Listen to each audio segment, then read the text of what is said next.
Hello friends, अस्सलाम वालेकुम जी। कैसे हैं आप लोग? खुश होंगे, हंसते होंगे, मुस्कुराते होंगे, हैप्पी हैप्पी होंगे, शानदार होंगे, मजहबी होंगे। और आज जो वीडियो लेके हाजिर हुआ ना, वीडियो वाकई बड़ी अमेजिंग है यार। बड़ी ही एक बहुत ना साजगार हालात हो गए हैं। तो वीडियो देखेंगे। वीडियो अच्छी लगे तो शेयर कीजिएगा, चैनल को सब्सक्राइब कीजिएगा, वीडियो को लाइक कीजिएगा। चलो आओ वीडियो देखें। पाकिस्तान ने ईरान से अपने सफीर को वापस बुलाने का ऐलान किया है। पाकिस्तान से भी ईरानी सफीर को जाने का कह दिया गया है। कुलभूषण जाधव जैशुल अदल ने अपहरण करके इनको आईएसआई को बेच दिया। जो जैशुल अदल के जो ठिकाने हैं दो, उनको तबाह कर दिया गया है। ईरान की तरफ से कई सारी मिसाइल्स दागे गई, ड्रोन्स दागे गए और इनका टारगेट था जैश ए अदल के 2 ठिकाने। बड़ी खबर पाकिस्तान से मिल रही है। पाकिस्तान पर ईरान के हमले में 100 से ज्यादा लोगों के मारे जाने की खबर है। बलूचिस्तान में हुए ईरान के हवाई हमले में अब तक 100 से ज्यादा लोग मारे जाने की बात सामने आ रही है। इसलिए कि इस तरह की सर्जिकल स्ट्राइक जब इंडिया ने की थी या किसी भी तरफ से जब होती है तो पाकिस्तान की तरफ से असलियत को छुपाने की एक बहुत पुरानी रिवायत है। और उसी को देखते हुए लगता नहीं है कि सिर्फ 2 बच्चों की जानें गई होंगी या इस किस्म के 3 लोग जख्मी हुए होंगे। We have also decided to suspend all high-level visits which were ongoing or were planned between Pakistan and Iran in the coming days. Iran ने कार्रवाई करी। ईरानियन रेवोल्यूशन गार्ड्स ने इस ऑर्गेनाइजेशन को पूरी तरह तबाह कर दिया। इसका जो बॉस था उसको मार दिया। हमला वाकई जैशुल अदल के कैंप पर हुआ है। We have also informed them that Pakistan has decided to recall its ambassador from Iran. इसलिए कि ईरान या कोई भी कंट्री कहीं पर भी अगर सर्जिकल स्ट्राइक करती है तो यकीनन वो उस टारगेट तक पहुंचने की पूरी कोशिश करते हैं। और जिस तरह की बताई जा रही है स्ट्राइक के, उसमें मिसाइल्स भी इस्तेमाल हुए हैं। हेलो फ्रेंड्स, जय हिंद। हिंदुस्तान स्पेशल में आपका स्वागत है दोस्तों। जैसा कि दोस्तों आपने क्लिप में देखा, पाकिस्तान के आतंकी संगठन जैशुल अदल के लगभग 100 से ज्यादा आतंकी मारे जा चुके हैं। यह वही संगठन है जिसने मार्च 2016 में कुलभूषण यादव को ईरान के चाबहार से अगवा किया था। यादव के अपहरण करने के बाद यह आतंकी संगठन भारतीय खुफिया एजेंसी की रडार पर आ गया था। एजेंसियों का कहना है कि यादव के अपहरण के बाद जैशुल अदल ने उसे पाकिस्तान के आतंकी संगठन आईएसआई को सौंप दिया था। लेकिन अब बलूचिस्तान में जैशुल अदल के ठिकानों पर ईरान ने मिसाइल और ड्रोन हमले के बाद यह संगठन एक बार फिर सुर्खियों में आ गया है। बताया जा रहा है कि इसमें 100 आतंकी मारे जा चुके हैं, लेकिन पाकिस्तान मारे गए आतंकियों की गिनती नहीं बता रहा। इस एयर स्ट्राइक से पाकिस्तान बुरी तरह से बौखला गया है। उसने अपने राजदूत को ईरान से वापस बुला लिया है और ईरान के राजदूत को निष्कासित कर दिया है। पाकिस्तान शुरू से ही आतंकवाद को बढ़ावा देता आया है। ईरान द्वारा की एयर स्ट्राइक इसी का नतीजा है। अब पाकिस्तान और ईरान के रिश्ते काफी बिगड़ते हुए नजर आ रहे हैं। कल बहुत ही चौंकाने वाली खबर आई और बहुत ही दिलचस्प वाकया घटा और ये कार्रवाई हुई पाकिस्तान के बलूचिस्तान के अंदर और कार्रवाई करी ईरान ने। ईरान की तरफ से कई सारी मिसाइल्स दागी गई, ड्रोन्स दागे गए और इनका टारगेट था जैश ए अदल के 2 ठिकाने। अब ये जैश ए अदल कौन है? आप सबने कुलभूषण जाधव का नाम जरूर सुना होगा। ये भारतीय नौसेना के कमांडर हैं और प्री मैच्योर रिटायरमेंट के बाद ये अपना बिजनेस करते थे। छाबहार एक पोर्ट है ईरान के अंदर, वहां पर अपने बिजनेस के ताल्लुक से गए हुए थे, बिजनेस टूर पे थे। इनका यहां पर अपहरण हुआ और अपहरण के बाद खबर आई कि पाकिस्तान की ये हिरासत में है और इनको स्पाइंग के जुर्म में पकड़ लिया गया है। इंटरनेशनल कोर्ट ऑफ जस्टिस के अंदर भी गए, वहां भी पाकिस्तान को फटकार लगी और अभी भी फिलहाल वो आदमी पाकिस्तानी जेल में है। अब इस चीज का कैसे पता लगा?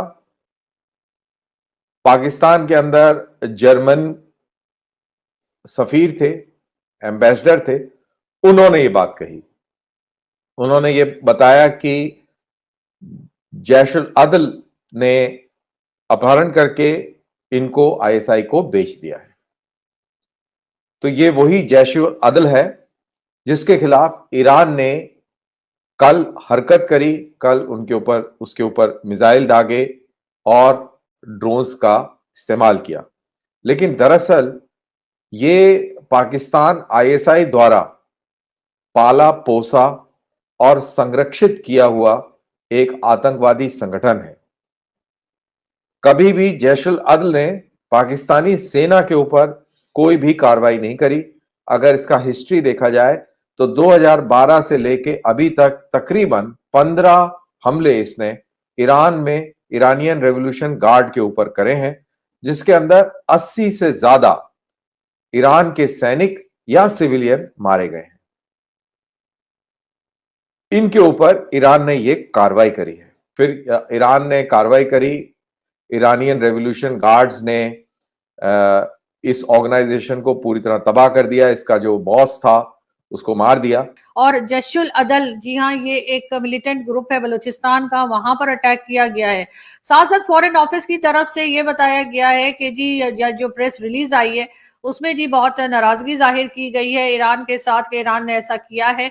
और ये भी कहा जा रहा है कि वहां पर 2 बच्चे हैं जिनकी जानें गई हैं और 3 लोग हैं जो जख्मी हुए हैं। इस बात के ऊपर जी कई पॉलिटिशियंस और कई जर्नलिस्ट और कई लोग जो है सोशल मीडिया के ऊपर जो बात कर रहे हैं, उनका कहना यह है कि पाकिस्तान को जो है मिसाइल का जवाब मिसाइल से देना चाहिए। अब बात यह है कि जो जिस ग्रुप के ऊपर अटैक किया गया है ईरान की तरफ से, वो ग्रुप जो है कई बार ईरान में अटैक कर चुका और इसी की वजह से ईरान ने जो है इस बार अटैक किया है, क्योंकि पाकिस्तान के काबू में तो इस तरह के मिलिटेंट ग्रुप्स जो है वो नहीं आ रहे और किसी न किसी तरीके से वो निकल जाते हैं या छोड़ दिए जाते हैं।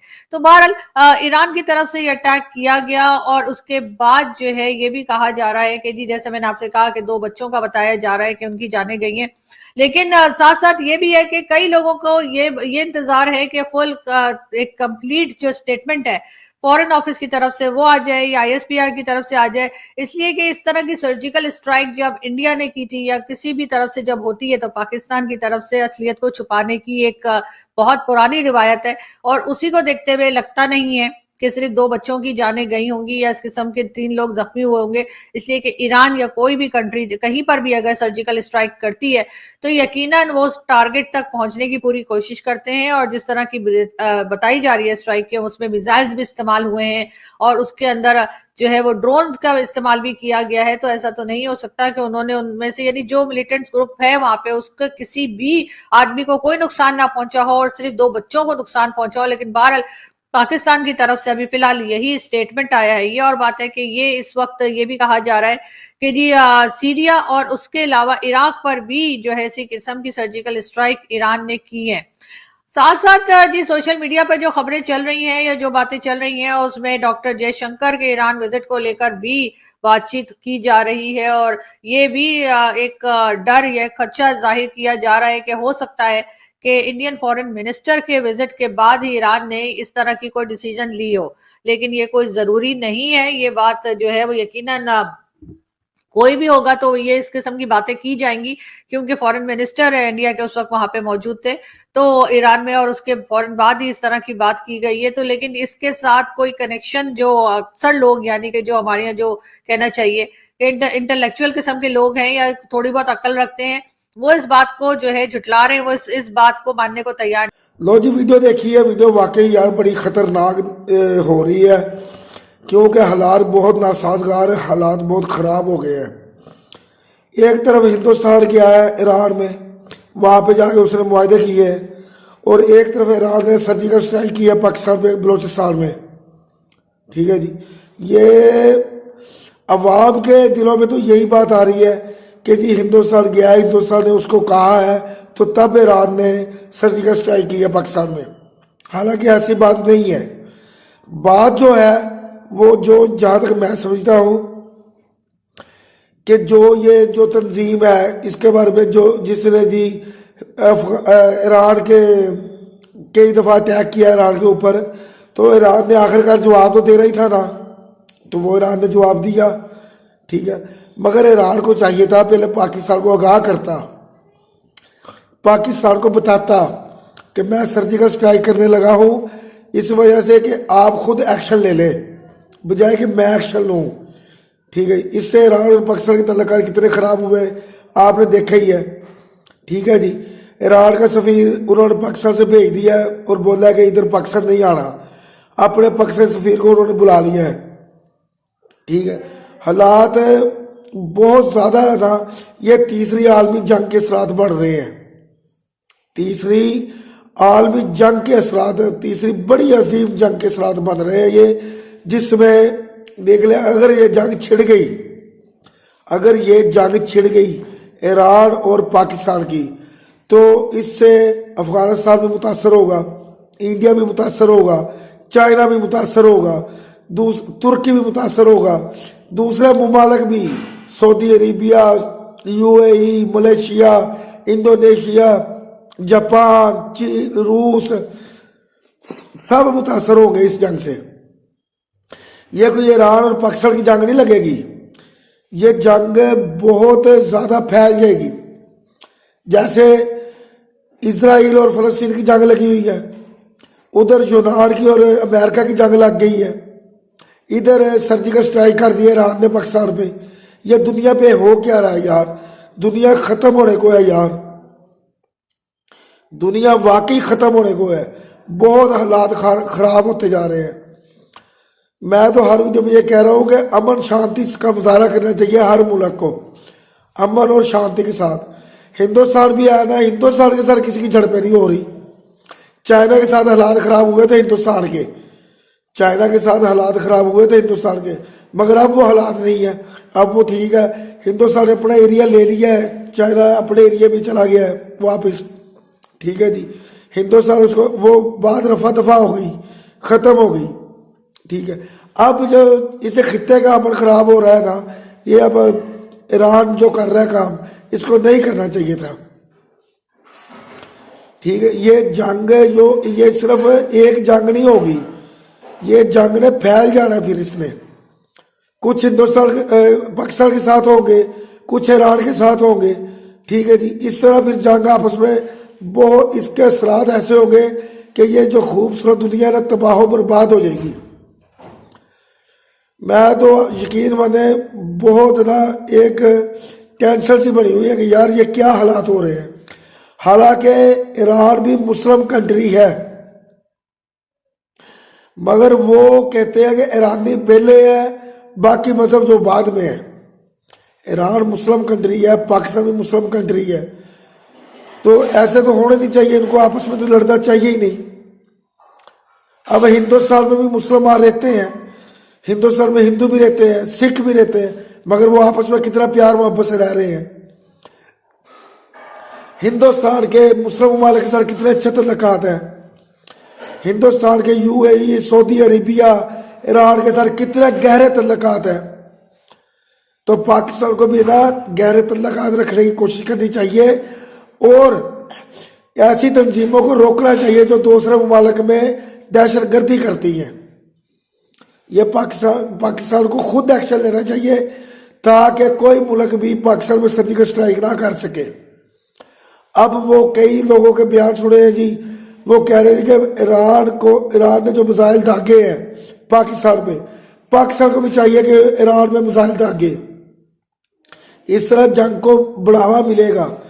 कई ऐसे लोग हैं शर्मसाद जो कह रहे हैं आग को तेज करो, आग को बुझाने की कोशिश ना करो। ऐसे हैं कि लोग, मगर पाकिस्तान को पुरअमन तरीके से ईरान के साथ बातचीत करनी चाहिए, मिल बैठ के। और ये जो गलती ईरान ने की है ना, इसको उसे समझाना चाहिए कि दोबारा ऐसा नहीं करना चाहिए, क्योंकि ये इस गलती की वजह से पूरी दुनिया मुतासर होगी, पूरी दुनिया। यार हिंदुस्तान ने किसी पे भी स्ट्राइक नहीं की, सर्जिकल स्ट्राइक नहीं की, ना ही हिंदुस्तान में कभी किसी ने स्ट्राइक की है सर्जिकल। ठीक है जी, इस तरह तो कोई भी नहीं उठ के किसी ने भी हिंदुस्तान में मिसाइल नहीं दागे। एक पाकिस्तानी है, कभी अफगानिस्तान वाले शरारत कर देते हैं, कभी ईरान वाले शरारत कर देते हैं। समझ नहीं लग रही है कि पाकिस्तान अकेला क्या क्या करे, पाकिस्तान के तल्लक। अब देखिए पाकिस्तान ने अमन पाकिस्तान के बचाने के लिए कितने अफगानी लोगों को भी अफगानिस्तान भेजा कि यार पाकिस्तान में दहशतगर्दी ना हो। पाकिस्तान तो हर मुमकिन कोशिश कर रहा है कि पाकिस्तान में भी दहशतगर्दी ना हो और पाकिस्तान की वजह से किसी दूसरे मुल्क में भी दहशतगर्दी ना हो। पाकिस्तान तो हर वो इकदाम कर रहा है, कदम उठाए जा रहा है जिससे पाकिस्तान का अमन बहाल रहे और पाकिस्तान दुनिया की नजरों में मुस्बत किरदार अदा करे। मगर समझ नहीं आ रही यार, ये ईरान को वैसे जो हो गया सो हो गया। अगर ज्यादा नुकसान, अल्लाह करे ज्यादा नुकसान ना हुआ हो, जैसे सुनने को मिल रहा है कि 2 बच्चे शहीद हुए हैं और 2-3 जख्मी हुए हैं, अल्लाह करे ऐसा ही हो, ज्यादा नुकसान ना हो, क्योंकि फिर पाकिस्तान भी चुप नहीं करेगा, पाकिस्तान भी जवाब देगा उसको। तो ऐसा होना नहीं चाहिए ईरान को। बल्कि मैं तो ये चाहता हूँ जैसे जयशंकर साहब ईरान गए हैं ना, हिंदुस्तानी जयशंकर साहब ईरान गए ना, उनको समझाना चाहिए ईरान को कि ईरान आप ऐसे काम ना करें जिससे खित्ते का अमन खराब हो। क्योंकि पूरी दुनिया जो भी काम करती है ना, हिंदुस्तान से मशवरा लेती है, हिंदुस्तान के बगैर कोई भी एक्शन नहीं लेता। तो मैं ये कहना चाहता हूँ हिंदुस्तान को अपना अच्छा किरदार, अच्छा रोल जाहिर करना चाहिए, हिंदुस्तान को बड़ापन दिखाना चाहिए, हिंदुस्तान को इस खित्ते के अमन के लिए अहम किरदार अदा करना चाहिए। पाकिस्तान और ईरान की आपस में सुलह सफाई करवाने में हिंदुस्तान को अहम किरदार अदा करना चाहिए, वरना इस खित्ते का अमन बहुत खराब होगा और दुनिया तबाह बर्बाद हो जाएगी। और ये जो खूबसूरत धरती है ना, जिसको हम सब ने मिलकर खूबसूरत बनाया है, ये धरती रहने के काबिल नहीं होगी फिर। तो बाकी अल्लाह करे पाकिस्तान में भी अमन कायम रहे, ईरान में भी अमन कायम रहे, अफगानिस्तान में भी अमन कायम रहे, हिंदुस्तान में भी अमन कायम रहे, पूरी दुनिया अमन का गहवारा बन जाए, किसी मुल्क में भी दहशतगर्दी ना हो। और कोई मुल्क में, किसी मुल्क में अगर कोई जमात किसी दूसरे मुल्क में दहशतगर्दी करने की कोशिश करे, वो मुल्क खुद उस जमात से निपटे और उसको ख़त्म करने की कोशिश करे। ये मेरी तो ये दुआ है, क्योंकि दूसरे मुल्क देखे ईरान के साथ अगर हमारे तल्लुकात अच्छे हैं ना, अगर एक जमात उठती है और उठ के वो ईरान के ऊपर हमला करती है, दहशतगर्दी करती है, तो इससे तो पाकिस्तान और ईरान के तल्लुकात खराब होंगे, क्योंकि ईरान यही कहेगा कि यह पाकिस्तान करवा रहा है, ईरान ने यही कहना कि यह पाकिस्तान ने करवाया जो करवाया। ठीक है जी। तो अगर ईरान ने सर्जिकल स्ट्राइक करनी थी तो पहले पाकिस्तान को एतमाद में लेता, उसके बाद ये काम करता, वरना ऐसे हालात बहुत खराब हो रहे हैं। तो आपका क्या ख्याल है इस वीडियो के बारे में? आप ये बताइएगा हिंदुस्तान को अपना किरदार कैसे अदा करना चाहिए ईरान और पाकिस्तान के दरमियान। हिंदुस्तान को अपना क्योंकि इस खित्ते की सबसे बड़ी पावर जो हिंदुस्तान है, इकोनॉमी पावर, टेक्नोलॉजी पावर, ठीक है जी, और एक बहुत बड़ी मार्केट है हिंदुस्तान। आप मुझे कमेंट में ये बताइएगा कि हिंदुस्तान को कैसा रोल अदा करना चाहिए इस ईरान और पाकिस्तान की जो खराब हुई है सूरत हाल। अभी जयशंकर साहब ईरान गए थे ना, तो ये लाजमी बताइएगा मुझे कमेंट में। तो आपको वीडियो कैसी लगी है इसके बारे में ज़रूर बताइएगा। वीडियो अच्छी लगे तो शेयर कीजिएगा, चैनल को सब्सक्राइब कीजिएगा, वीडियो को लाइक कीजिएगा। मिलते हैं अगली वीडियो में, अपना ख्याल रखिएगा। अल्लाह हाफिज़।